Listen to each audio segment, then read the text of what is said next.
Yo, yo, yo, yo, what up, peeps? What up, what up, what up, what up? How's everybody doing tonight, man? How's everybody doing tonight? Yo, hello, Honita. What up, Jackson Thee? How you doing, Nikolai? It's good to see you guys. Good night, Ella. Bye, Ella. Hello, Ella. Ella's playing Marvel Rivals. This camera is always fucking crooked, bro. Hold on. I hate this thing. Webtrain's showing up soon, I promise. He's on the other side. Alright, that should work. I think maybe. Alright. Indeed, man. Let's just jump right into it. Fuck it, welcome to the Emperor's Corner, the podcast where I, the Emperor, sit down with streamers to uncover the stories, struggles, and victories behind the screen.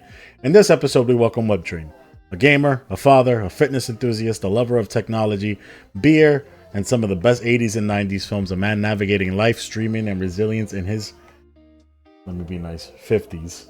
I was gonna say his fucking... I love how he looks at me, because he knew I was fiending to say something terrible and shit. Like his 90s and stuff.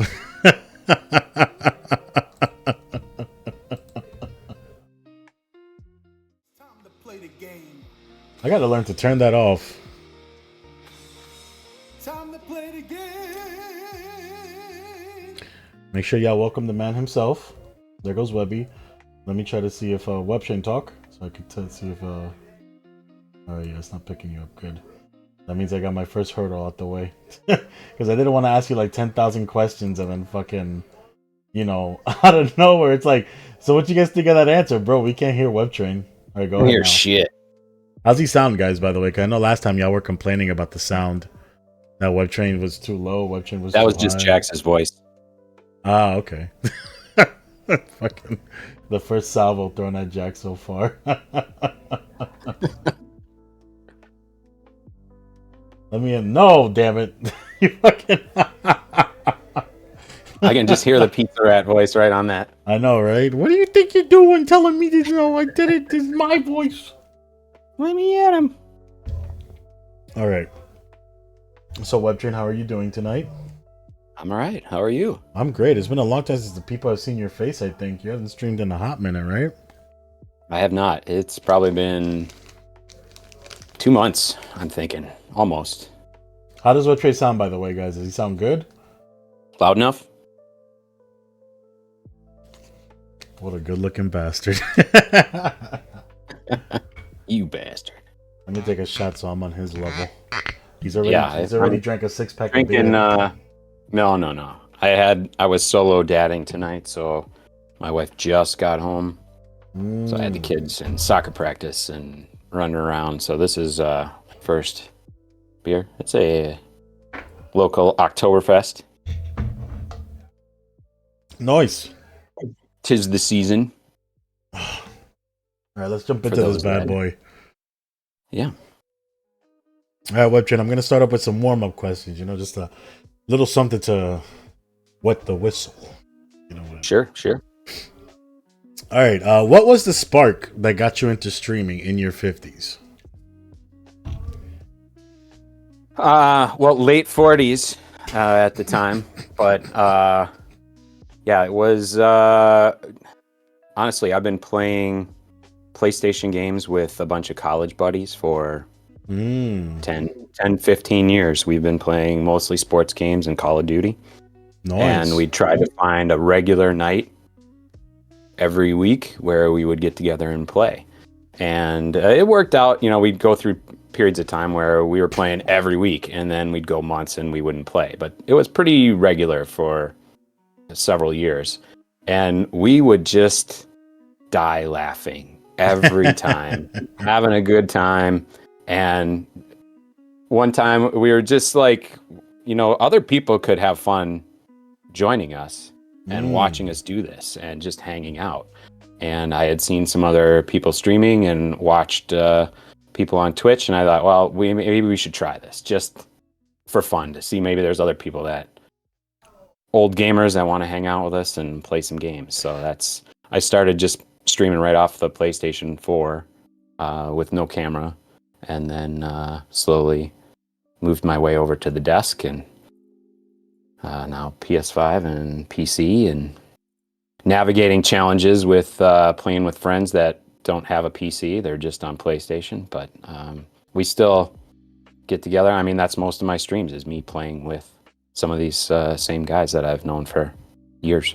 I love that. That's a beautiful thing. That's actually well, you doing that is one of the things that motivated me into introducing my IRL friends, Yeah. and incorporating them into my streams, because I think that's always dope when you could play with the people that and stuff. Well, that's how I think a lot of people grew up with video games is Yeah, of course. just sitting down and playing in the same room with their buddies. And that's kind of the same thing, but we're all grown people with families and lives and shit to do, and we don't have time to sit around and get together anymore. This was the only time I get to even talk to a lot of these guys. So it's a way to kind of be in the same room without being in the same room. I But love that. you having people over is even better. You can do best of both worlds. Exactly. All right, so I know you play a lot of Fortnite. To me, that's like how I know you. That's like your bread and butter. What's the most dad moment you've ever had while dropping in with the squad? Dad moment. I don't know. I think just yelling at each other, not so much as a dad, but as I guess somewhat a father figure, but just as old buddies. Like, what the hell are you doing? And trying to rally people and get them to follow directions. And he's off running by himself again, or doing this or doing that, and just like herding cats, like coaching little kids or something. Oh yeah, of course. Don't listen. But yeah, Fortnite ended up being kind of what we play. It's mostly sports games with a big group, and just kind of got sick of just playing sports games. So Call of Duty was just not cutting it anymore, and ended up Fortnite is nobody rages with Fortnite because it's just kind of goofy. That's it's fair, like yeah. it's like a shooter, but it doesn't take itself seriously, so you don't feel like you're frustrated if something doesn't go right. So it's a little more fun and lighthearted. That's so fair. that's kind of why I don't get a lot of time to play. Yeah. And that's one that's easy to just jump in and jump out. So okay, see, I love that for you. That's a beautiful thing and stuff, because I guess at a certain point you just got to figure out, damn man, I can't be calling these children all types of words and stuff just because I lost in a video game. Yeah, I totally think tailored for that. Proximity chat in Fortnite wouldn't be a good thing with all the kids playing, and when they beat your ass and you start swearing at them, it probably wouldn't look good, especially for a dad. So there's another game that I've seen you play on stream before with your friends. It's not a sports game. Helldivers. You actually have a really funny clip on Helldivers where I don't know if it was that you threw a grenade or something and you killed off your entire party, or maybe they blew themselves up. But it was really just you standing there, and Helldivers demands a lot of teamwork, right? Most of the guys in your group are like dads and stuff, like dad gamers. Does playing with a bunch of dad gamers in Helldivers change the vibe, or does it or is it different compared to you solo streaming? It definitely changes the vibe. And obviously when we've played Helldivers, it's fun as a group. Those guys are a little different because it's mostly sports gamers, and we were trying to, and some of them don't want to play Fortnite. So we were experimenting, trying to find things that they would like to play as well. And so we got Helldivers for everybody, and some of the newbies didn't understand that when you pull the pin on a grenade, you have to throw it eventually. And he was standing by the whole squad and took them all out. It's funny because I think in COD you even have to, like, when you pull the pin, like, unless it's like maybe some grenades. I don't know, I haven't played in so long, man. Like, don't you have to like hold it and then after a little, like, you cook it for a bit and then it'll go off? Yeah. Or, okay. Yeah. I think it was just a little faster, whatever grenade type he had in Helldivers than what he was used to. So, if you had to sum up your style as a streamer in a single play style, how would you describe yourself? Would it be aggressive, strategic, chaotic, or laid back? I'd say probably strategic, Okay. mostly. Um, I mean, I don't mind being aggressive occasionally, but I think, especially playing with other people, you kind of have to be strategic because everybody needs to be able to communicate and understand what's going on and play as a team. And if everybody's just rushing off, that doesn't work very well. So you you need to you need to be a little strategic in what you're doing, and I think that just suits me. Um, I like to play that way. Of course, yeah. All right, so we got to know like a little bit of the gamer side of you. Let's get that on the table. But but as me, like the way that I knew you was making like 3D printed stuff for people, which I think that's fucking amazing. Like 3D, like because you would put me in a 3D printer, I guarantee you I'd lose a hand. They probably would not even my hand would come out the other side, just brand new and made. So I was just wondering, like like as a streamer, right? Like every gamer needs like their gear and stuff. So let's talk tech a bit. Is there any Yep. piece of technology that makes you feel like a kid every time you use it? Like that you're just so Oh yeah. amazed by it that you're just like, wow, this is like insane. Yeah. I mean, that's part of my problem is I like to dabble in a lot of things and I like to buy all the toys and do all that stuff. I mean, I love I that. have I have the 3D printer, which also is laser engraver. It has like different attachments. So, I mean, you can see I've done like water bottles with logos on them. This is my test one. There's the empty. There he So, is.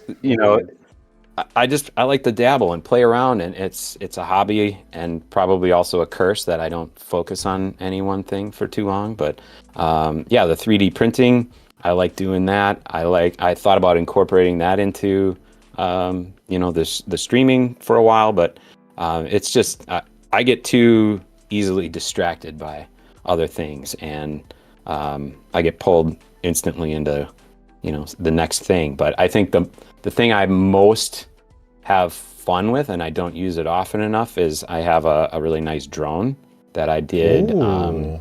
some video work with for work. Yeah. Um, I worked for a downtown association doing some marketing videos, and that's why I bought it with my money I was making through that kind of side job, and I got to play around with it as a personal toy. So taking pictures of the house and buildings for people, and just flying around. It's kind of fun to screw around with it. That's So amazing. I'd say the drone is the most fun. No, I believe that. Like I've only ever seen drones, and like one of my dreams, I could probably find it on YouTube, but I would love to do it myself. Is to like take a drone and make my entire intro just be a drone of Thank you, Ella. You're the reason why it's like that. My drone would be like just to make like a nice little intro video where it shows like the New York City skyline at night, but that would be like my intro for my toys. Like I would love to do that someday. Just love to and And stuff. zooming in to it's flying across the city, and then zooms in, it's coming into a rooftop, and there's Empy just standing there like on the Yeah, rooftop, with the cops coming up, going, "What the hell you just doing over here?" zooming in. Yeah, I'm sure the restrictions on drones in the city are probably a little too much for that. Of course. All right. So, if money were no object, right? Like, let's just say you an uncle dies and that motherfucker just leaves you like $5 million, right? What is the first thing you're upgrading on your setup tomorrow? Oh well, the whole rig, because I mean I built this thing probably 2017, so I'm running an For a old second there, I machine. thought you were gonna say 20 years ago, and I was like, damn, that might be older than some of Don't, our don't, don't, viewers. don't. Come on. Larissa J. Rage. Hello, everybody. All Sorry, right, I'm not reading guys. chat. No, it's okay. It's okay. We'll get to them in a bit. All right. Do you, and this isn't a shot at you, by the way, but do you think that your age gives you a different perspective on tech compared to younger streamers? Like, for example, a lot of streamers tend to be very like gung ho. So it's like, all right, cool. I need to get like this Jax. I need to get like this okay, the newest graphic card just came out. I gotta upgrade it, but they don't think about how much power it needs in order to make Right. that happen. They just think they could just plug and play it, not understanding that okay, if you plug and play that into your rig, the wires might not match up and you might fry your shit. Do you think that being an older Like, gives you a different perspective on tech compared to like the younger people. I mean, maybe age, but also I think just I've built my computers for years. So I think having that Mm. experience and looking at different parts and capabilities. I mean, I'm not up on all the latest specs or any of that, but when I start, oh, I need a new rig now. So then I can investigate and see what's out there, what the newest thing is. But I don't. I think it teaches you to not jump at the newest thing Okay. necessarily, and just ride what you have until it doesn't work for you. You know, I mean, I've been running this same machine for 8 years. That's I don't play beautiful. anything that. I mean, if I start playing, intensive games, I probably would have to upgrade. But for now, maybe in a year or two. All right. So in all your time of messing with technology, just from the minute you first picked up, I guess like a scientific calculator and all that other stuff, just anything in general. What is the one piece of tech that you've always found overhyped, and one that you think is specifically underrated, where you're just like, damn, more people should be using this? Hmm. That's a good question. Overhyped. I don't know. I'm I'm such a fan of technology that I don't know that anything's overhyped. Maybe iPhones, but Yeah, that what's um, funny? A part of me felt like you were gonna say that. I was like, he's probably gonna say iPhones. I don't have an iPhone. I mean, a lot of people around me do, and at work we have them. But in the beginning, they were clearly better than everything out there, but now it's not. I I mean, don't yeah, think it's because I think the necessary. segue was BlackBerry and then iPhone, so it's like, you know. Yeah, yeah, and at the time it was revolutionary, Of and course. even for the first several years, they were way ahead of everybody else. But now, I mean, even cheap smartphones are good, Yeah, you're and not wrong. you know, the good ones you're paying so much money for. You can buy a computer for, I mean, they essentially are a computer. So, um, yeah, I think phones are overhyped. Um, Essential? I don't know, but also essential, right? I mean, gosh, I do everything on my phone, honestly. so, So so which one is underrated for you then?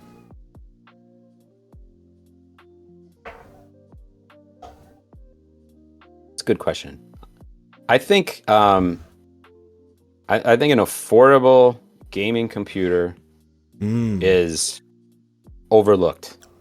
Because, like I said, this one's older, but it still runs fine. And people spend way too much money on all of the stuff. And especially for streaming, there's so many things you can buy, and the cameras and the microphones. And, I have a cheap mixer, an old computer, free Logitech camera, and a Yeti mic. And, you can rock it with that. And just be creative with lower or mid-range stuff.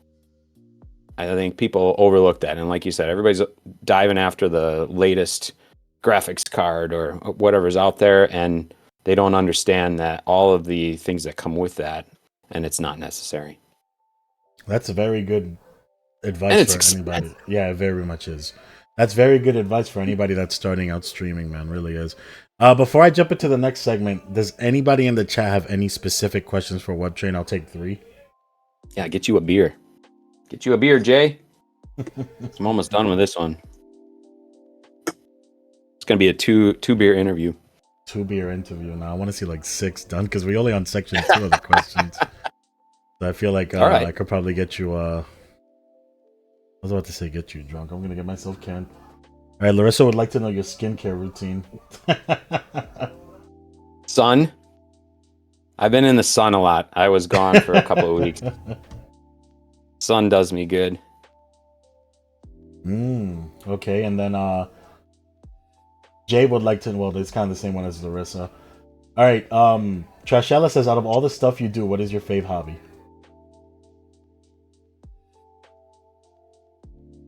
I I'd say playing games. I don't have enough time to do it.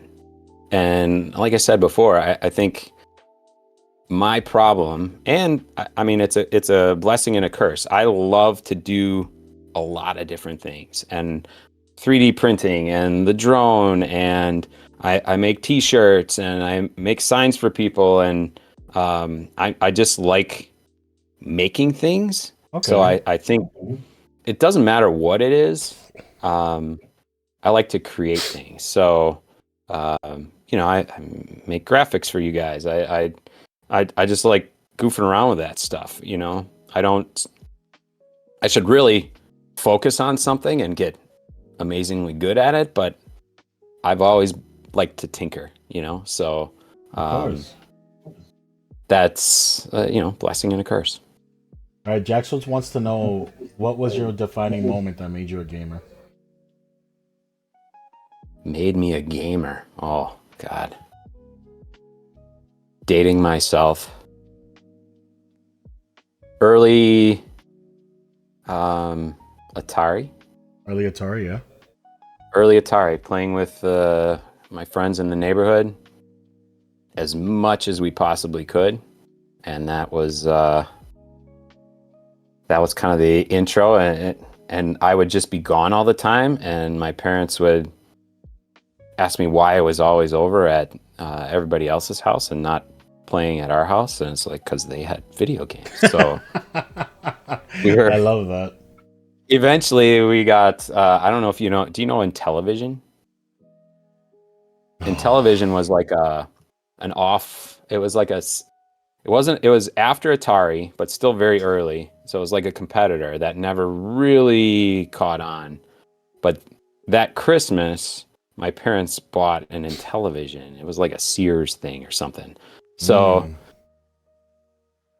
they wanted everybody to come to our house. So instead of buying Atari, they bought Intellivision. I So love that. That's a sense of community that I think the world has yeah, lost a lot.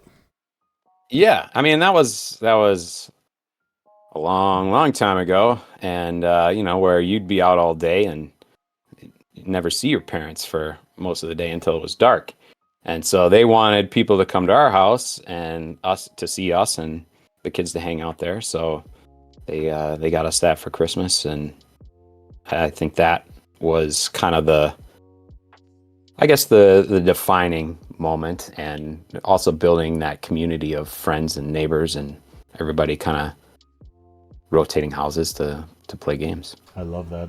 All right, Krista's got a two-parter. She wants to know what kind of beer is that, and what beer would you suggest for a noob beer drinker? Oh, that's a very complicated question. But this is an Oktoberfest. It's Oktoberfest season. This is a local. Oktoberfest is a good. Okay, so you drink a regular beer, a Budweiser, Miller Lite, whatever. Mm-hmm. If you can handle that, you can handle Oktoberfest, which is a little deeper flavor, and there's a lot of them, and they're good. And this is right now. There's every part of the country has local breweries that make Oktoberfest. Go try an Oktoberfest. That's an easy kind of beer. If you're not a beer person, try sour beer. Really? Why wouldn't you suggest a cider? I would suggest the cider. That's usually Well, fine. cider or sour. Sour Okay. beer is like, and I think, I don't know if I sent you one. Maybe I did. Um, it's obviously sour, but still technically a beer. But it tastes more like a mixed drink than an actual beer. Okay. Yeah, sour beers are good. You have to like sour, obviously. If you don't like sour or sour candy or that kind of flavor, you wouldn't like it. And certain ones are really sour. Some of them are just super sweet. So that's an interesting type. Um, and then you can get into the stouts and bourbon barrel aged, Oh, basically stouts. basically boozy kind of stuff. I mean, I like all kinds. You really do. All right, so I'm gonna hit you with the last chat question. It's from Larissa. Larissa wants to know what is your favorite slash most slash defining moment as a streamer. Defining moment. I don't know if I have a defining moment, and there's been a lot of fun streaming moments, but like I said, the reason that I started streaming is to share the fun and the laughs that my buddies and I had when we were gaming together, and also to try and find people that we could game with as well, because not everybody can make it all the time, and we're busy, and it's hard. So I wanted to do it to bring people in to have fun with us, and then also expand who we could play games with, and that was kind of the idea. And there were a couple of times when random people would just show up and find the stream, and those people still play with us today. I love that. No, you're not wrong. And there's a good story. I wish I had a video of it. I had a clip a long time ago playing on it was Call of Duty, and we were playing against a team that, okay, we made a bet that who $10, whoever got killed the most lost. And so I was one of the better players in our group, and so I wasn't really worried about it. But we played this guy.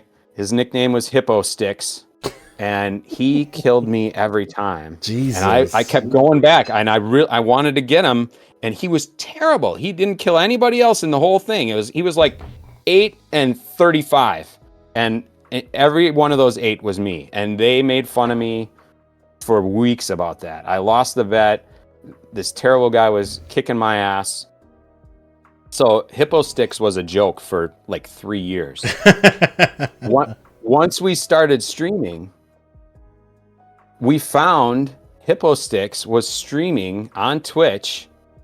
I mean, how many guys are named Hippo Sticks, right? So we found, and it was him. He played Call of Duty at the time we were playing. So we looked him up. And he's like, yeah, I played Call of Duty. And so he became a part of our community. This guy that was like a joke, that he was terrible at the game and still kicked my ass. And my friends made fun of me for 3 years about it. He's now in our community and is a friend of ours. So it's kind of a random thing that some rando on COD turned out to be one of our friends. You know, I got kind of emotional hearing you say that, because I feel like those are the best type of friendships made on Twitch, you know? Like the ones where it's like you just didn't expect the person and they're there, and now, you know, you just can't see your stream working without them, and I think that's absolutely beautiful. Let's get out of that, because my eyes got watery hearing you say that. Now let's jump into my next field of question, you know, because tech fuels the stream, but every Webtrain needs his drink of choice. So we're going to go into your love of beer for a second, all right? Sure. You just did a 12-hour stream. What beer are you cracking open afterwards? You haven't had a beer this entire stream. What is the first beer you're cracking open? Well, it sounds insane to do a 12-hour stream without drinking a beer, but I don't know. That's a good question. I look around at my beer mug wall. I think, okay, here's an easy one. Let me actually grab this.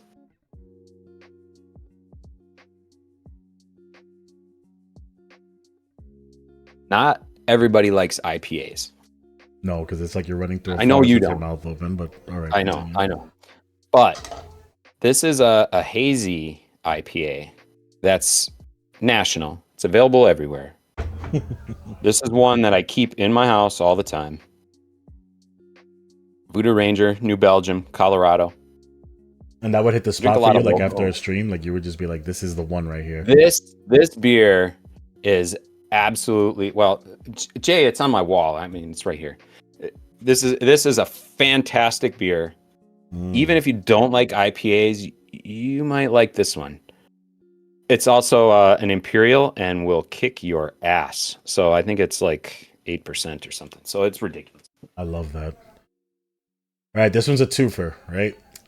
Compare Fortnite to a beer style, so like IPA, sour, etc., and then compare Helldivers to a beer style. Go. Ooh.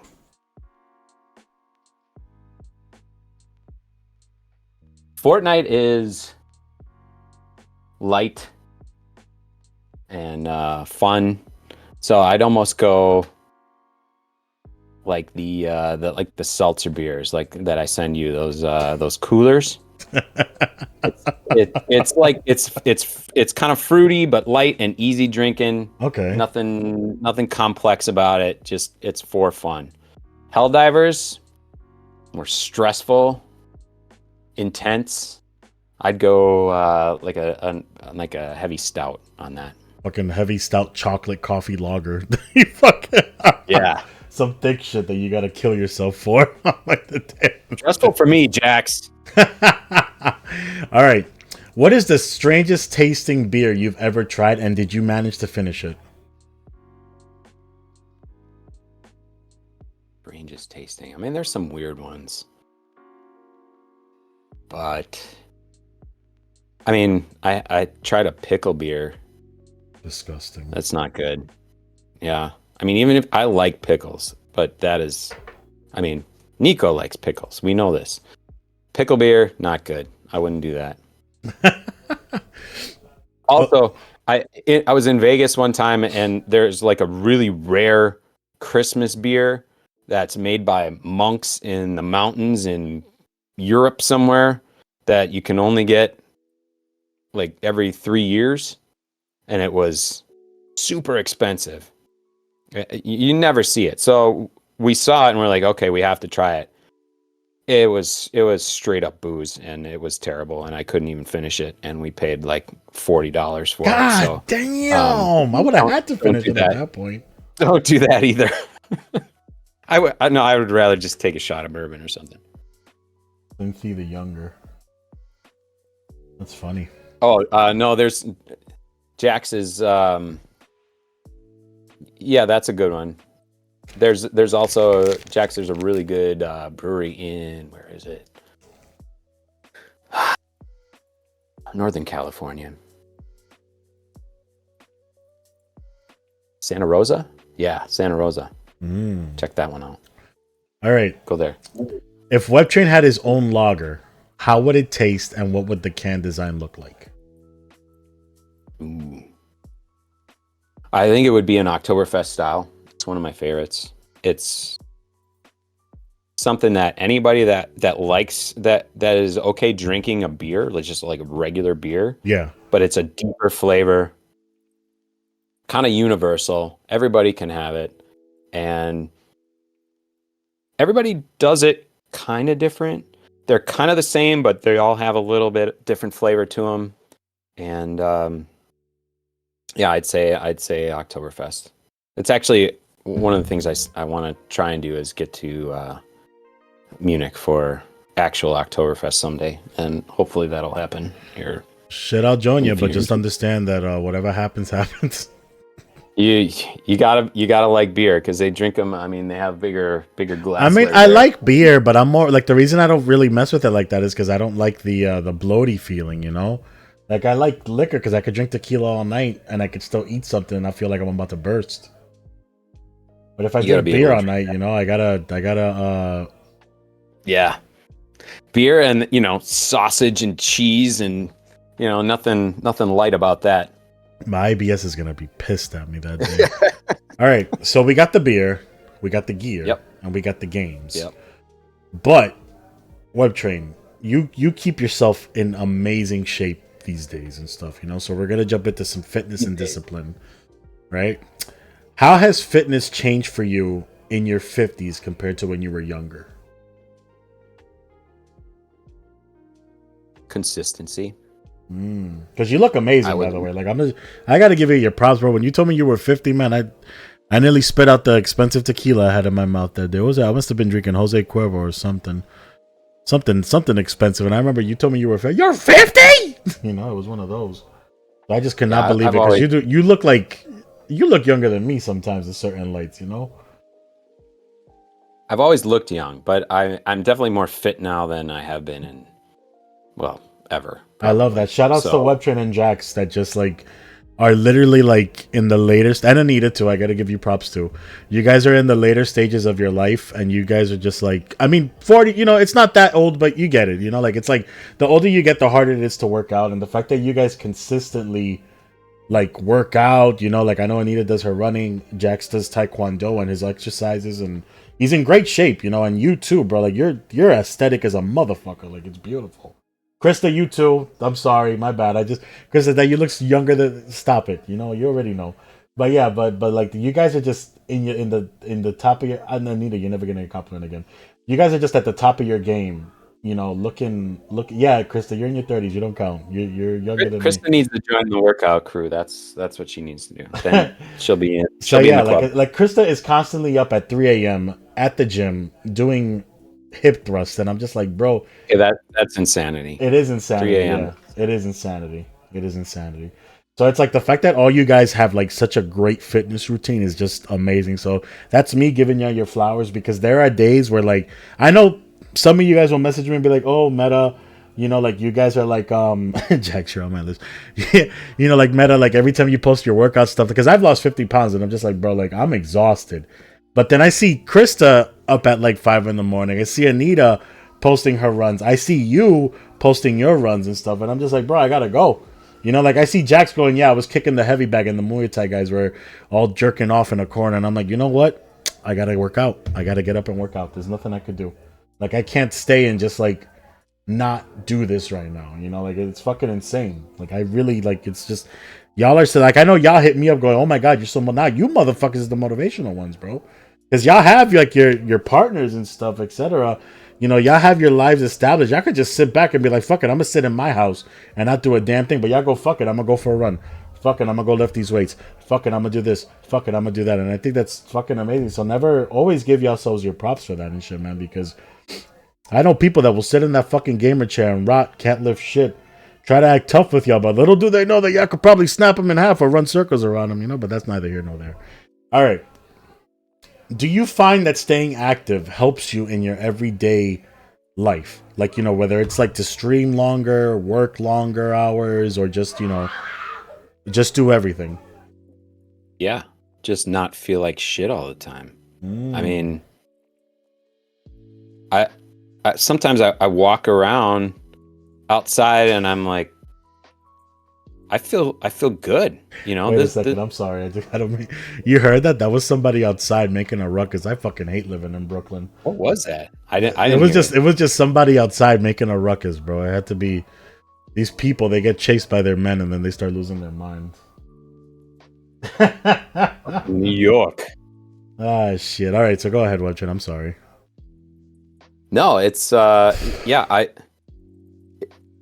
Once you start and get into a routine and you start feeling better, I think that's the biggest thing. Looking better, feeling better, that's what keeps me going anyway, is gosh, I feel so much better that I didn't eat like shit and that I actually worked out and I sleep better. And it's just, I mean, I wanted to do it to be healthier and live a longer life. And I had kids old.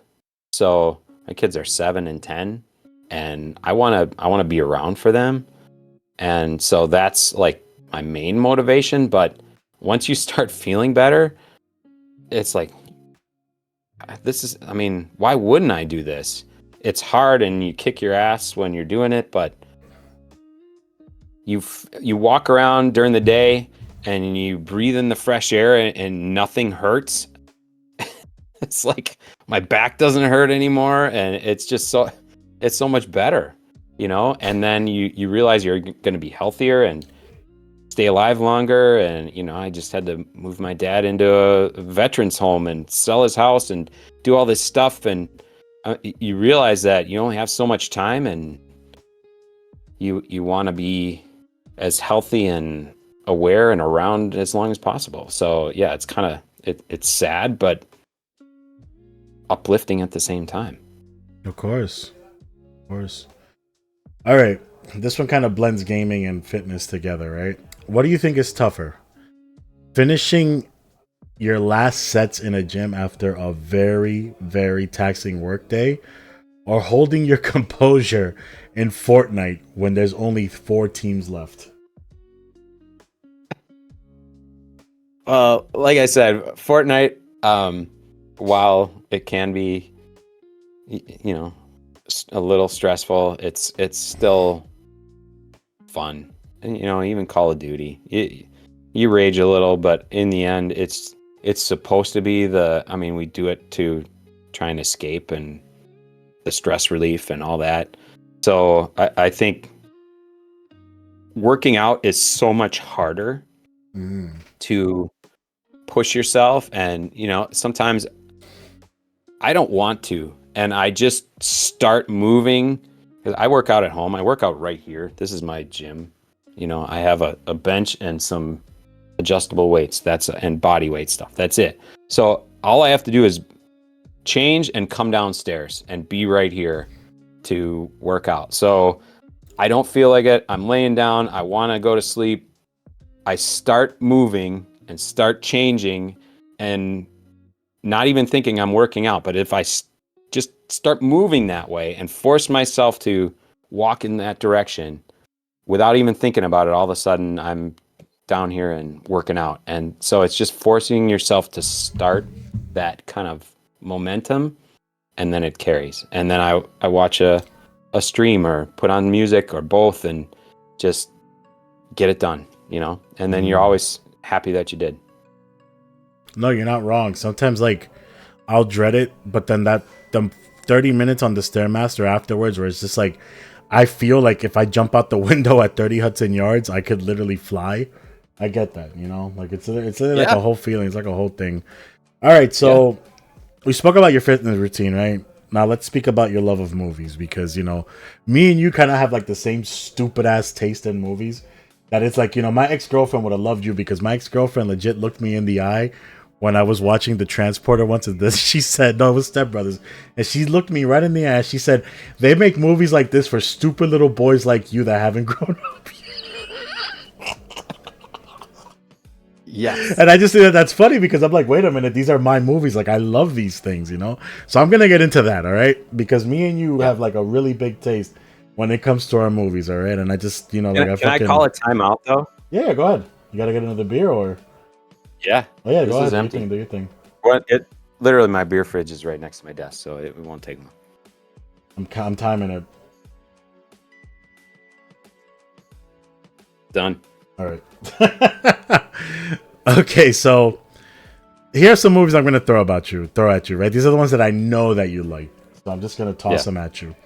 But you could add any movie to this list if you want to, but these are the ones that I know that you enjoy. What is the title of the list? No, I'll let you. It's anything. It could be anything. It doesn't have to be the movies that I'm mentioning. Just be anything. Right. All right. So you got Big Trouble in Little China. You got Rush Hour. You got The Fifth Element. What is it about movies that sticks with you? Like, what do you take with you after you watch them and stuff? It's getting lost in the feeling that I've always been a theater guy, so I like to watch, especially those kind of movies, sci-fi and bigger movies. I like to go to the theater and just be kind of enveloped in that world, and it's usually an action with an element to comedy, and it kind of brings you into that world, and it's just quirky and weird, and those are the things I love the most. But I've always been a theater person, and going to see them in the movie theater. It's different now with big screens and good sound and all that at home, but I still like to go to the theater, and I still like to take my kids to the theater and see their movies, and so it's always been something I like to do, is just experience, especially those big ones, the way they were supposed to be. So piggybacking off of that, what is the earliest movie you remember watching in theaters? Well, I went to see Star Wars. That tells you how old I am. The first one? Yeah. Okay. Yeah. That's something. Right? I watched the first Star Wars films when I was like I think 10. They were all showing them on Fox 5 back to back to back. And I had no idea that at the time when I was a kid, Jax, please. At the time when I was a kid, I had no idea that like the Star Wars movies were like when, because I grew up, you grew up on Star Wars, right? Star Yeah. Wars, The New Hope, The Empire Strikes Back, etc. You grew up on Yep. that. I grew up on Star Wars: The Phantom Menace, Star Wars: Attack of the Clones, and Star Wars: Revenge of the Sith. Right. So it's like for me when I saw those movies, I had no idea that like they were prequels to like thing because my little brain couldn't Right. process that.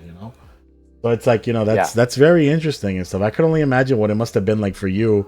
I'm just gonna assume that you were like either in your late teens or in your 20s when Star Wars: The Phantom Menace came out. What that must have been like seeing Ben Kenobi as like a young man now, and like like Anakin Skywalker, who you knew was gonna turn into Darth Vader and stuff. That must have been very interesting for you. That's like one of the things that I very much envy about like people of your generation is like being able to see that and just be like, wow, this is amazing. Yeah, I'm not going to correct you because when you say teenagers, yeah, I was way older than that, but Yeah. yeah. Yeah. I fucking hate it here. Anyway. Yeah. Yeah, I mean, my younger movie experiences, Raiders of the Lost Ark, the Indiana Jones it's probably still is one of my favorite movies. Raiders of the Lost Ark. I've seen that more than any other film. I love that. And so that, early 80s, late 80s, early 90s, that's the time that I didn't go as often. Once I was in college, we went all the time. Okay. Who's laughing? Don't laugh at me, you bastard. I'm not laughing. It's Jackson's stupid ass joke about he was in his late. I was in my late teens. It's making me laugh. Like it's so stupid, but it's funny. I know. Oh man, I hate how stupid that is. The earliest movie I can remember as a kid is The Lion King. The one that I remember vividly though is The Mummy. That one I remember vividly. Like I remember watching The Mummy in theaters. And I was just a young lad. I'll never forget that movie. I was like, my eyes were like this, just absorbing everything because, like I know I'm not your age and stuff, but I watched like, I've seen the early Val Kilmer, George Clooney Batmans in theaters. I watched, The Matrix when it first came out in theaters, Jurassic Park 1 and 2. Like it's like a whole thing. Yeah, I was just a wee lad, but I remember them vividly, and that's what started like my. That's what started my movie buff journey and stuff. All right. If your stream got turned into an 80s action movie, what would the title be and which 80s to 90s action star would play you in the film? I was always a young Bruce Willis fan. Yo, that's beautiful. I fucking love Stan. I'm a Bruce Stan forever, bro. I remember the other day, a disrespectful prick streamer by the name of Rage Doll came in here and said that Gary Oldman was more handsome than Bruce Willis was in The Fifth Element, and I'm just like, absolutely not. Bruce Willis is a beautiful man, and he was just gorgeous in that fucking film, from his from his voice to everything that he did, the way he handled Lilo Dallas Multipass. Okay, Mila Jovovich was 19 at that film. I mean, come on. Bruce Willis was like awesome 35, that but movie? That's fucking amazing. I want to put it on right now. That's how good that movie is. I love that. But who would play you? So Bruce Willis is playing you. Yeah. That would be the most. Sure. Could y'all imagine Bruce Willis standing there in front of the computer going, "This fort has been knighted enough," and it just jumps up. Yippee-ki-yay. Yeah. Ah, shit, with the love interest and Monica Bellucci. Webtrain, we must get to the. It'd be so good. It'd be so. Yeah, I have no idea on a title. Come on, you gotta think of. Just try to brainstorm one that. real quick. It could be anything. It could be anything that like you could just think this Christmas. Just try to brainstorm it and stuff. beer Die Hard. with a I know, right? Die Hardly. Bruce Willis in Die Hardly. The Knight of Forts. All right. So we're going to jump into comedy a bit, right? You have been around to be a teenager and an adult to some of the best comedy films in the world, from the classics of Mel Brooks to to like the rise of Jim Carrey, and like just like the best movies that like Night at the Roxbury, Cable Guy, Dumb and Dumber, Yep. uh Yep. just the parody films like Hot Shot Part Dukes, Loaded Weapon, etc. Right? Out of every single comedy movie you saw in those times, which movie's humor feels closer to your own vibe? By the way, I'm not laughing at you, but I'm laughing at the other day when I said, well, pardon me, Mr. Perfect. I guess you never really made a mistake. And you started laughing so hard. I mean, Dumb and Dumber. Who doesn't love that movie? It's so good. Like Dumb and Dumber. Larissa hates Spaceballs. it. Yeah, Spaceballs. Jax Come quotes on. Spaceballs all the time, and I laugh every Jail. time. I laugh every time. Yeah. But which movie feels closer to your own vibes? Like out of all those movies, which one feels closer to your own to your own balls, to your own vibes? Yeah. Spaceballs. Dumb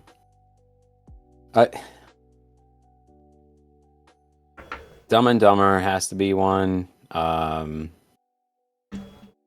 Blazing Saddles. Oh, that's such a good Remember film. Blazing Oh Saddles? man, that's such a Good.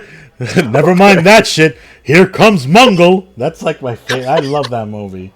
I love that movie. But when Mongo. yeah, when the guy sees Mungo coming, he's making his picture. He goes, "Holy shit!" Yo, that will forever crack me the fuck up. Blazing Saddles. I try to watch it once a year, but it would never be made today. Oh my god, the sheriff is up. Yo, it's so good. You made me drool from laughter just now. You brought back a core memory right now. That's such a good movie. It really is. You're not even joking. I mean, the Naked Gun stuff, and I don't know how you feel about this new one. I don't even think I want to watch it. The new one was really good. I watched it and it was really good. Was it? It was very stupid. Right. It felt fair. Liam Neeson is no Leslie Nielsen, but it's really good. Like one of the most underrated Leslie Nielsen films, I think, is Spy Hard, with Weird Al Yankovic singing the song in the beginning. Spy Hard is so funny because it's the stupid humor that gets me.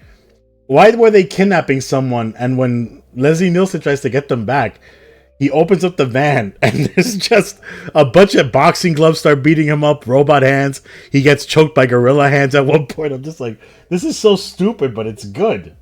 Like that's always what I've enjoyed about that. Okay, so, and this is for everybody in the chat, if y'all want to answer this, everyone that's up in age and stuff, do you think movies from the 80s and 90s had more heart compared to modern blockbusters, or do you think everybody just can't let go of nostalgia?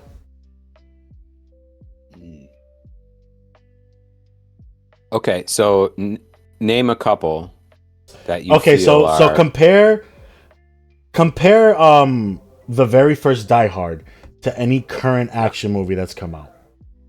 Ooh. Just the heart of it. Like, just think about the fact that, like, okay, here's a perfect example, right? One of the B movies of the early 2000s, late 90s was Reign of Fire. Reign of Fire had Matthew McConaughey and Christian Bale and Gerald Butler in it. And that movie is amazing. I think Reign of Fire is one of like the best movies ever made. Just like Jack said, Jurassic Park versus Jurassic World. It's just, do you feel like now everything's just a cash grab as opposed to being like the heart? Because nobody that I knew at the time, like when they saw Jim Carrey's Ace Ventura come out, were like, wow, this is stupidity. But now you watch it, it's one of the funniest things ever. So do you think that these movies have like the actors just had more ambition to put into it? Because think about it, Jim Carrey going, well, pardon me, Mr. Perfect. He wasn't just doing comedy, he was also doing sadness in a bit in there, like he was throwing it, like it was just like, do you feel like actor, like, just do they have more heart when you think of like modern superhero films? Compare, like, let's not even do the Batman films, because I think all of them are great no matter what era they come out in. But let's just say, like, you were to put Michael Keaton's Batman up against, like, whatever Marvel has thrown out now. How would you feel? Like, just like, do you feel like Michael Keaton had the heart versus like the way that movies are? Do you feel like movies are pumped out now and it's just like cash grab, cash grab, cash grab, cash grab? No. I think there's a balance because um, a lot of the things they put out now, they definitely focus on, as big as we can get and the, effects and all that stuff. Make it big and amazing and cool new action scenes and, think outside the box and camera angles um, and all of that. They focus on that a little bit more. And on the other side, there's some really good films out in the last decade versus some of the things that we have nostalgia for that really aren't that good. I mean, when you look back, the early Batman films, we all love them and they're great, but when you watch some of these things, you're like, that's really cheesy. Well, I mean, if you're talking about Kilmer and Clooney, then yeah, I get that. But I think Yeah, Michael Keaton any had of it. them. We love them and they're good and they have their place. But if you just look at it, as objectively as you can, they're not as good as we maybe put them up to be, because we have everybody freeze. Yeah, Miss Otto Schwarzenegger It just as we love it and it's yeah, we great. But love it. Yeah, but if it you was show that bad. to people now, they're like, what the hell is this? Except for the So Mummy. The Mummy holds up no matter what decade it's in. When the aliens take over, they're gonna watch the Mummy and they're gonna resurrect the human race, and it'll just be Brendan I'll give you the Fraser, mom. I'll give you the mom. Rachel And Jurassic Weisz, Park, and Jurassic Park. Yeah, they're gonna resurrect all those people. The aliens are just gonna resurrect them and have them do a constant play of those movies until they die again. it's a balance. Exactly. It's a balance. Yeah, there's good and there's bad, and effects evolve and acting evolves, and just like if you watch like really old movies, like classic movies, 50s, 60s classics. They're the way they film them and the acting is very different from what we see now. So it can be kind of dull versus what we're used to, but when looked at in its own way, you can appreciate it for what it is. So it's hard to compare when you have such a long period of time and technology and acting and just story style. So I think everything has its place. It's like pizza. Okay. There's shitty pizza and there's good pizza and there's different styles of pizza. But when you're looking for a really good pizza, you go to your favorite pizza place. When it's 3 a.m. and you're drunk and hungover, you just want anything. So every pizza has its place and every movie style has its place. That's my opinion. You're not wrong. All right. So you get to make your perfect. You're having a stream, and you get to make your perfect. You get to pick 3 people from any action movie that you want to play Fortnite and Helldivers with you. Who are you picking? Ooh. A la Jack Burton, Corbin Dallas, or Lee from Rush Hour? Just just give yourself. I gotta pick. Okay, No, you can pick anybody. No, you can pick 3. You can pick anybody, but it's just like if you were to have a Fortnite stream with 3 action heroes, you can't say the actor's name, but it's got to be the character that they portrayed. Who would you pick for Fortnite or Helldivers or both? Well, I got to go with Indy. Okay.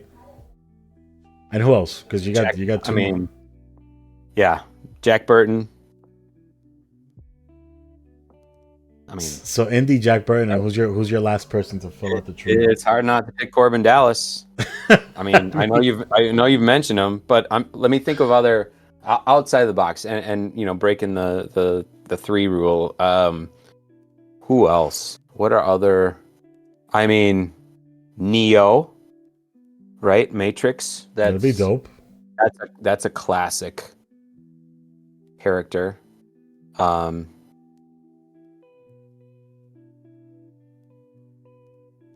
Yeah, I think those are that's my squad. I love Rule that. breaker. I'm John, the almost. question was like, if you could game with any three action heroes, who would they be from the 80s and 90s? All right, so we've I mean, gotten, Arnold. I mean, you gotta throw Arnold in there too. of course, yeah, yeah, I mean, and he's got such a wide variety too, of characters. he And does. I would love to play with the Terminator because he would just be like, I would be like, hey, man, T-800, you just fucking cost us the damn. What the hell are you doing?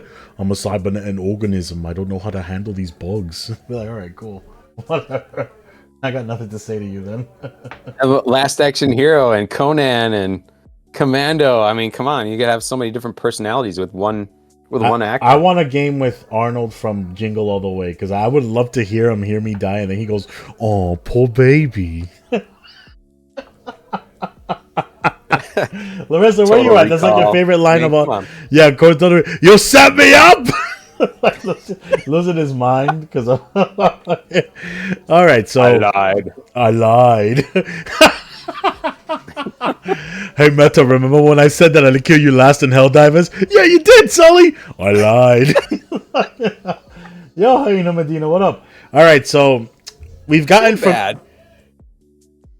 Come on. What about all right, John. All right, so from action heroes on the big screen to being a dad at home, let's shift it to something a little bit more personal. Do your kids know that you stream? Yeah. Okay, have they ever peeked in on you streaming? No. Have they ever gamed with you? Yeah. I the only time I stream is late night because my kids are in bed. So just like Jax wakes up at the ass crack of dawn, so he can stream. The ass crack. I am the opposite. I don't. Let's change that. Jax wakes up at the skid mark of dawn. It's not even the skid mark of dawn. Yeah, it's kind of insane. And we have the future time to our advantage. He's 2 hours, 3 hours behind us. Yeah. So I mean that's still stupid. So yeah, it's all based on schedule. So this is the earliest 8:30 my time, 9:30 your time is the earliest I could do anything. Of course, because yeah. And even then I didn't actually tuck my kids in tonight, so I said goodnight just to be able to make this. So I base everything around the family schedule, and so that's part of the reason why it just doesn't always work. Of course. I can't stream regularly anymore because I have too much work to do after I put my kids to bed. So it just hasn't been a thing for a couple months, and it might not be a regular thing for a while. So it's tough. It's a tough balance. Has being a dad changed the way that you look at gaming, whether it's in patience, teamwork, or the way that you trash talk? Like, do you ever think to yourself, damn, that's kind of mean, let me not? Yeah, I mean, yes and no, because I think I've never been someone that's gonna talk to. I mean, some of the trash talk out there is very nasty and racist and just unnecessary. I've never been that type of person to begin with, but yeah, you have that kind of different switch that, and maybe I'm a little different. I let my kids listen to music that has bad language and that kind of thing, and comes back to bite me once in a while. But so I'm not overly strict on that. But you still feel some sort of you're kind of always paying attention to that, and so yeah, you think differently. So I think it would affect the way I did that if I was a trash talker. Okay, all right. So, what has been your proudest moment as a father so far? That's a ridiculous question. Why is it ridiculous? It's ridiculous because every day there's something different that you can be proud of your kids. Of course, but that's what I said so far. So but they're all different, and it's so. I mean, you're raising little people that when they're young and like Trashella's phase, where they're they're completely dependent on you, and they don't talk, and they're just little blobs that you need to do everything for them. Versus now, where they slowly transition to toddlers and little people, and they develop personalities, and they become different, and they have a sense of humor, and they're, I mean, honestly, they're like little people that are my friends, because we have like conversations and similar interests, and so it's For it, fuck's it, sake, it Webtrain, you're it's gonna hard get me to fucking answer that emotional. question, but just two All right, days so ago. let me rephrase it. Let me give you an example. Okay. 2 days ago, picking up the kids from school, the the teacher pulled me aside and said, "We had a new student today, and your son welcomed him and was very sweet to him and befriended him immediately and made him feel more comfortable." And the kid came up to me and said, "Yeah, we're best friends now." And I was like, "Dude, that's exactly how I want you to be." And my daughter's the same way. She's done that with people too. So it's like when you see them being good human beings, that's the best. That is the best. You try, I mean, you try your best to make them understand they need to be good people, and that whenever that happens is the best. I gotta stop having parents on this stream. You motherfuckers always get me, man. Wow, I don't know what it I is. mean, It's like y'all always get great. me. Like Jax got me last time, and it's like you guys just. I don't know what it is. Like I don't know, man. I can't. I can't. I gotta start having people without kids. Whatever, mumbles. I swear to God. I gotta stop having people with kids on What? this fucking channel, bro. I swear to God. Ah, shit. That was beautiful. That was a beautiful. That was a beautiful question. That was a beautiful answer. I can't even. I can't even bring that into thing. I can't even. I have no words. You've left me speechless. All right. Last question about children, and then we'll segue into something else. If you were to pass away tomorrow, God forbid, would you want your children to watch your streams and be like, "That's my dad right there"? I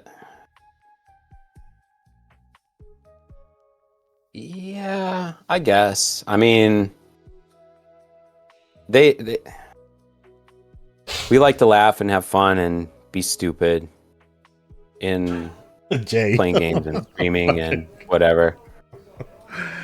Ah, shit. Okay, that's beautiful. You probably do, Jay. I mean, come on. Ah, shit. Um, but yeah, I mean, they see the goofy side of me all the time, and so I don't think they'd see anything different necessarily. So I play Okay. games with them. You know, my daughter doesn't play as much, but my son plays games, and we play Mario Party on Switch and all that, and so we do some of that stuff together, and they know I'm just kind of a goofball anyway. So I think they would just see it as an extension of what they already see, just day-to-day life, probably. Okay. All right. Well, With a little more profanity. what the profanity? I love that.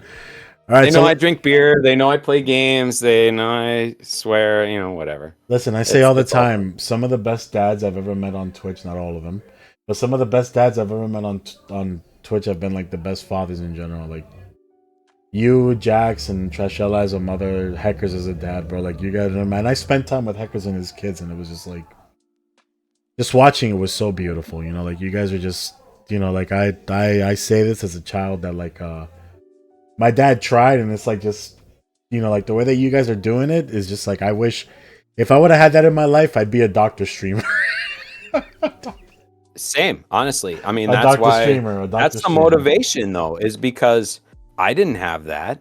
I I I never had a good relationship with my dad, and my parents are divorced, and so I always strive to give them the best life that they can have, and that makes me better too, and makes me want to be better. And that's, going back to the fitness thing, that's why I want to be more fit, so I can be around longer and I can be better for them and give them that thing that I didn't have, I'm gonna and visit then this some. motherfucker when he's in his 70s, bro, and we'll have a night of drinking. He gonna wake me up at 5 in the morning to come jogging with me and watch me shit my pants.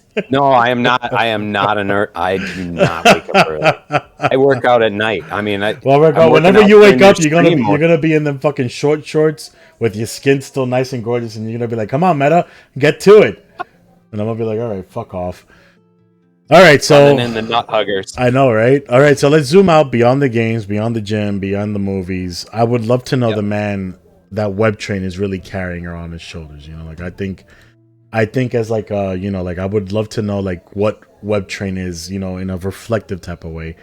And I think I know the answer to this, but I would love to ask you itself and shit. Hyena Medina, I'll kill you.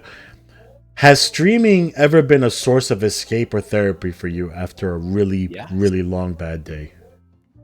Yes. I mean, more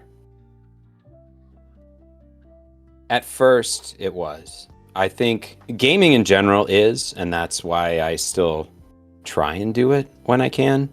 At some point, streaming, especially this year, it just became more of a stress than not. So I would still play games, but not stream, because I just didn't want to do the prep and the setup, and with all the stuff that I have going on with work and just life in general now, it was just too much. And it might be for a little while, but all things being like in the perfect world, it would be something I would do for fun and release, and just to do it, to have a community to go to, and to show up to and hang out with, and do all of that. Um, so that's the ideal. It right now it hasn't worked for me. Okay. So that's kind of why I'm in a break or hiatus, I guess. But um, yeah, money, no object, and work and all that stuff, it would be definitely something that I would do on a regular basis, because it's playing games, but with more people as a part of, to be a part of it. You some games you can up to 6 people or 8 people or whatever it is.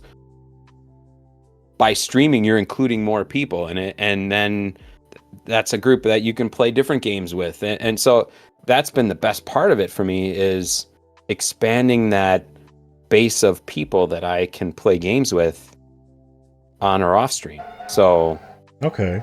I think ideally, yes, that would always be something I do. And I don't think it's for, it wouldn't be like okay, I want to do it to be my career. That's never been a thing. If I can, you know, pay for a new game or upgrade the computer or whatever, great. I've paid for, I bought hockey for all the guys and sent it to them, and I love that. bought games for people just with what we do. Um, I would never want or need it to be like my thing that makes me money. I like it for bringing people together and giving me more community to play games with and hang out with. That's fair. All right, so you got a magical cell phone, right? And you could send one message to 16-year-old Webtrain about either resilience or purpose or just like, just any type of heartfelt message. What would it be? Buy Bitcoin.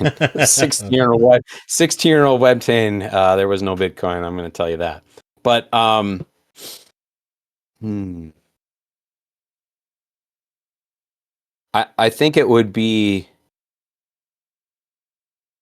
don't be afraid to take risks,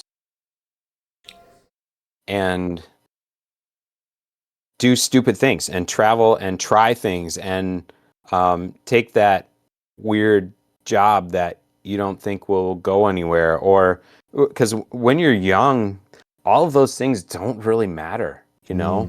When you're older and you have responsibilities and all this stuff, you have to kind of take a safer path, and you still have a lot of options in that, but I think people don't realize how easy it is when you're younger to just do whatever the hell you want to, because you can always, whether you fall flat or it bombs or whatever, you can always go do something else. That's the time when you're younger that you can just do whatever the fuck you want, and you'll end up fine. So I think it's just, if it seems stupid but you still want to do it, go do it. I love that. Travel, take the weird job, go move across the country and figure it out once you get there. You know, that's the time you can do that stuff, because you can't do it when you're older. You hear that, Nikolai, the youngest person in the stream? All right, then. Across the country for a single mother, you know, there you go. That's the time to do it. Single mothers and that perfect hot dog taste. Ooh wee. Wow. All right, time out. Time out. Beer. Nico, it was beautiful advice. Don't wow us.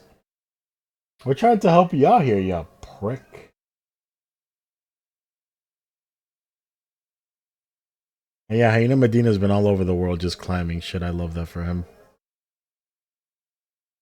Travel is very underrated. It is. All right, so I'm going to have to go a little bit deeper now, pause, into something every man wrestles with, but not enough talk about, and that is mental health, right? Yeah. After this, we just have one section of questions to go through, and then you're off the hook, I promise. Sure. So this one's going to be rough. This is going to be rough, all right? As men, we're often told to just be strong and keep moving forward. What's been the hardest part of carrying that expectation into your life?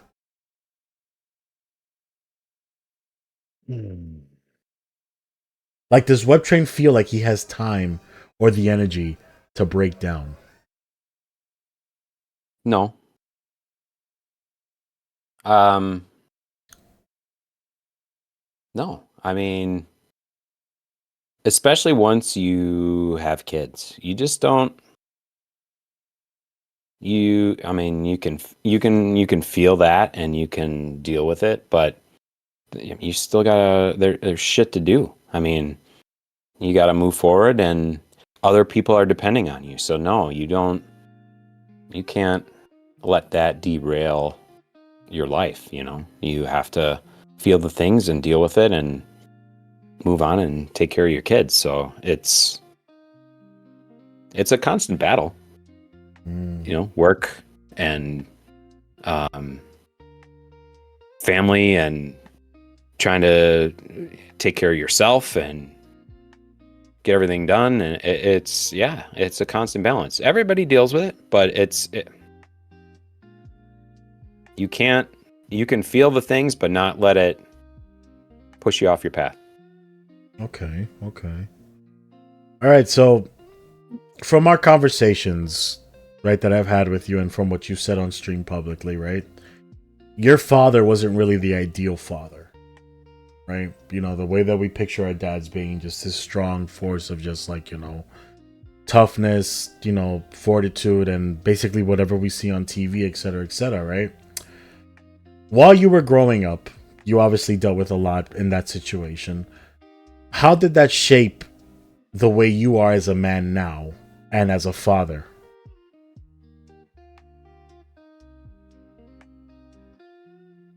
Well, I mentioned it earlier a little bit, is that you automatically try to change that pattern for your own kids. So you know, you can say, oh, that sucks and whatever, before you have kids. Woe is me, whatever. But it once you have your own kids, you have to make a decision. Are you going to improve that and be better, or is it going to be the same thing, you know? And it's so easy to fall into nobody becomes a parent and knows what to do. And so you can't fault people for making mistakes or not doing it right, but it's the intention, you know, it's the, okay, you make a mistake and you try to do better, and you do the next thing, and you try to be a better person for your kids. When you don't have that as a kid, it's harder to understand what you need to do. Nobody knows, but you think about it all the time, and that's a major motivation. And a lot of things I do is, how can I be good for my kids? And so you think about the things you went through and what you don't want them to experience. And so how do you change that? What can you do differently? And that's a big focus. Mm. Okay, so you've recently had to help your father move, right? And you're also selling his house, etc., etc. Did that stir any type of emotions in you? Oh yeah. Yeah, and you know, it just reaffirmed what I've been going through for the last 3 years of trying to be healthier and live longer for my kids, and be there to see them get to the point where I know they're grown up and good people, and they have what they need, and all of that. When you see how, I mean, I lived with my dad for a while after college. Mm-hmm. And then there was a long period of time where I didn't really talk. I talked to him once or twice a year after that. And that's okay. But you learn that life is short, and you know, there's all kinds of health problems and things you can't control, but there are things you can control. And so when you know that and you don't control them, that's on you. And nobody can do that but you.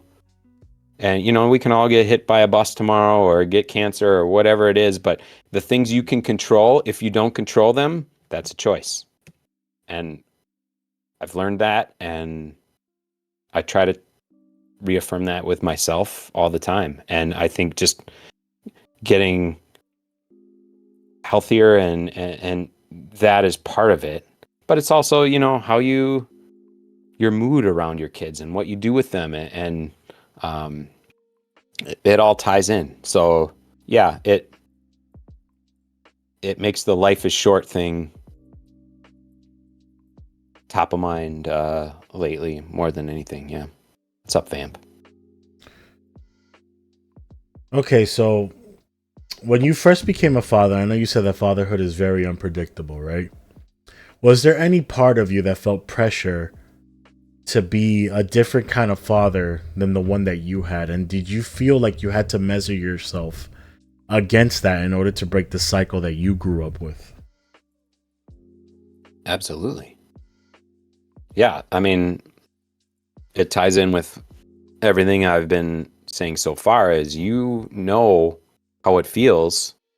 And so you want, I mean, you look at these kids when they're born, and they are completely dependent on you, and nobody knows what they're doing when they start.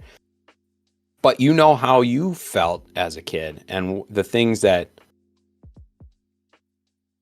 shaped you, and you want to do the best you can for them. So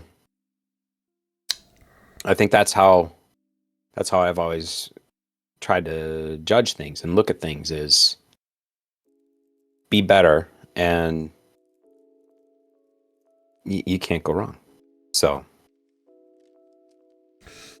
All right, last one out of this this heavy brigade. I promise is the last one of these things. Yeah. If you could speak directly out there with any men dealing with mental health issues, fatherhood, or just the weight of what expectations is, what would you want them to hear from you?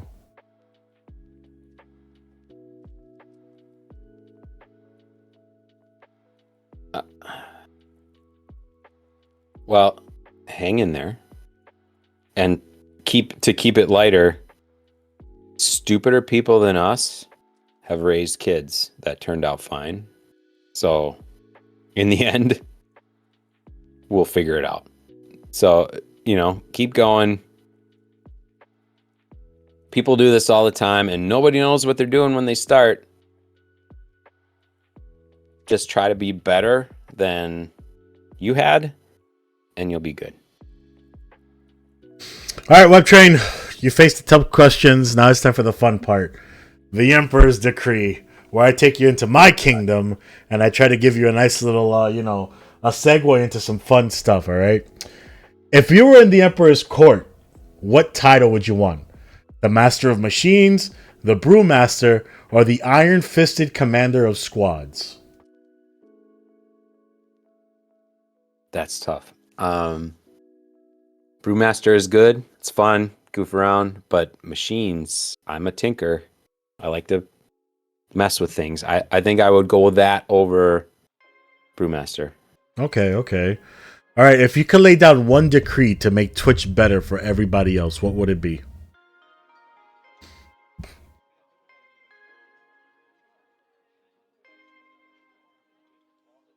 I think it's hard to say pay people more because they're struggling to make money, and I get it. It's a business.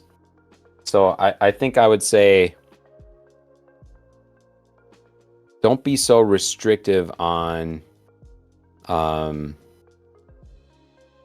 what people do. It's hard to say that because you don't want the whole kick thing and just let everybody do what they want. But I think,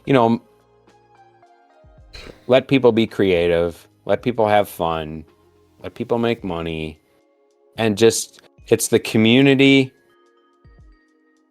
that counts. So give people more of a share of their subs. People are paying money to subscribe to a channel every month, and the creators are doing the work. There should be a way for them to get more of that. So I think there's a balance, and I don't think they're doing it quite right, but it's hard to know the answer. Of course. And for the last one, the last question of this beautiful segment, which I've really enjoyed, Webtrain. Thank you so much for tonight. When people remember Webtrain, both the gamer and the dad, what do you hope that sticks with them the most?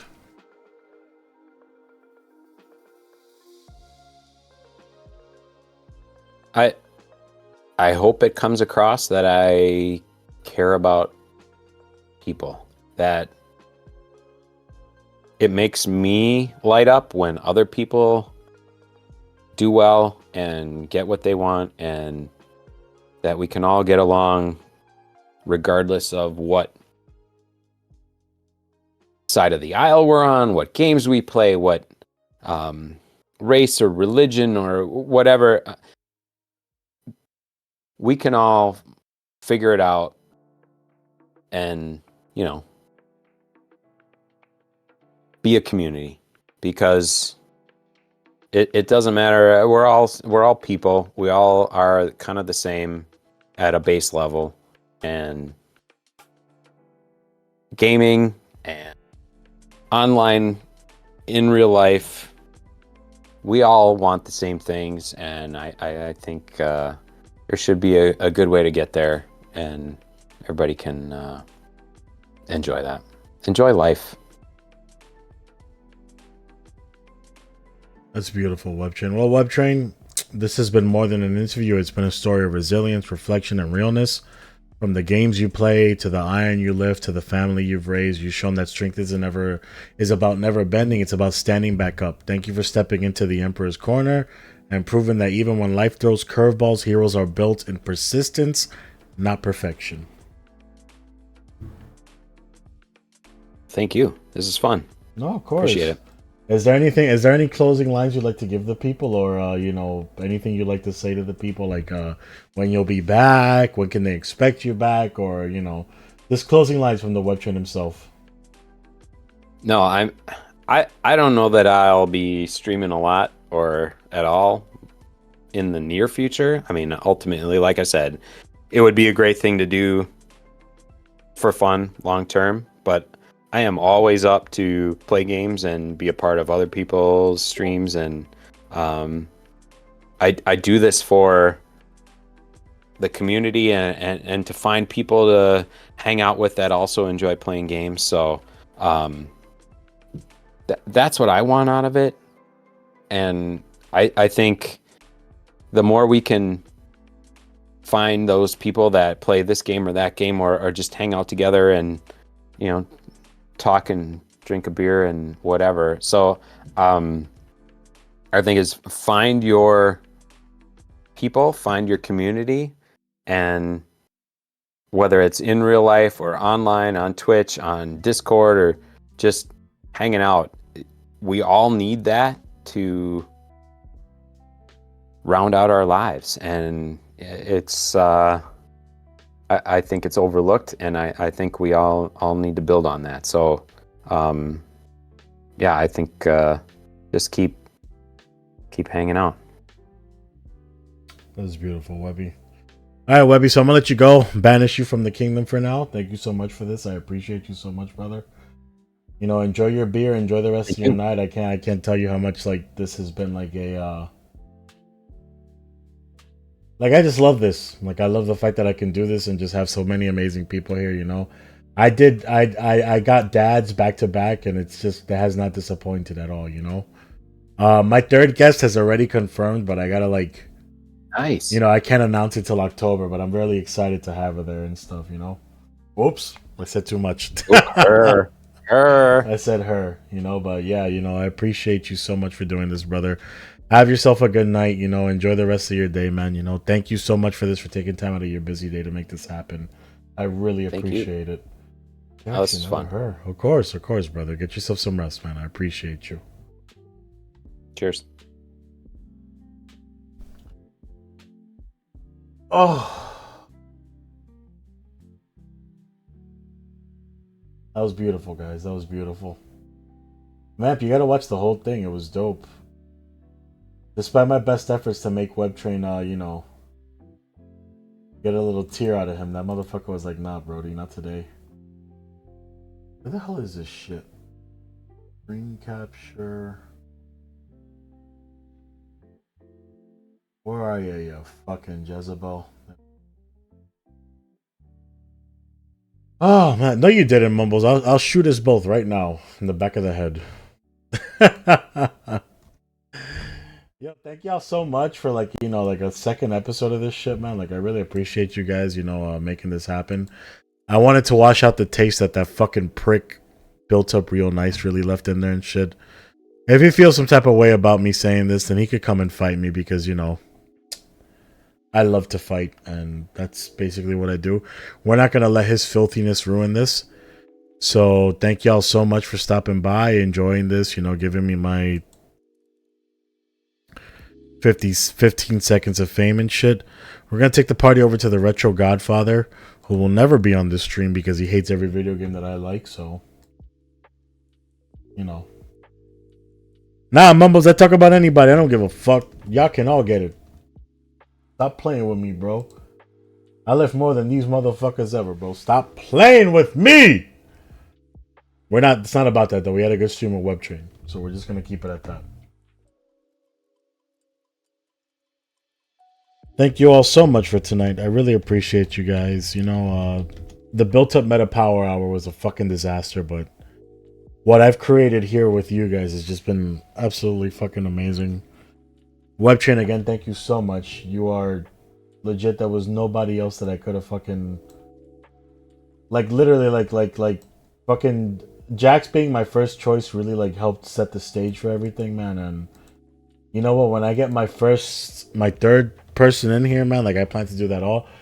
I try. It's funny because I'm 0 for 2 for making people cry, because whenever I hit the hard hitting questions, I try to get I tried to get Jax. Jax like he kind of gave me like a you fucking bitch.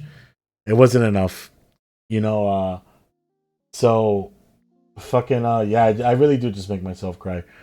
So trying to get Webtrain was not as easy as I thought it would be. Webtrain is a pillar of steel. So you know, I'll definitely I'll get the next person though. I promise you. I was emotional. Aw. I get that. I get that. Yeah, Jax was emotional too for like about 5 seconds, and then he remembered I can't cry in front of Meta. He'll eat my chicken. Anyway, guys, we're gonna take the party over to the homie Retro Godfather. It's gonna cut me off. I'll be back on tomorrow with some video games. Remember, guys,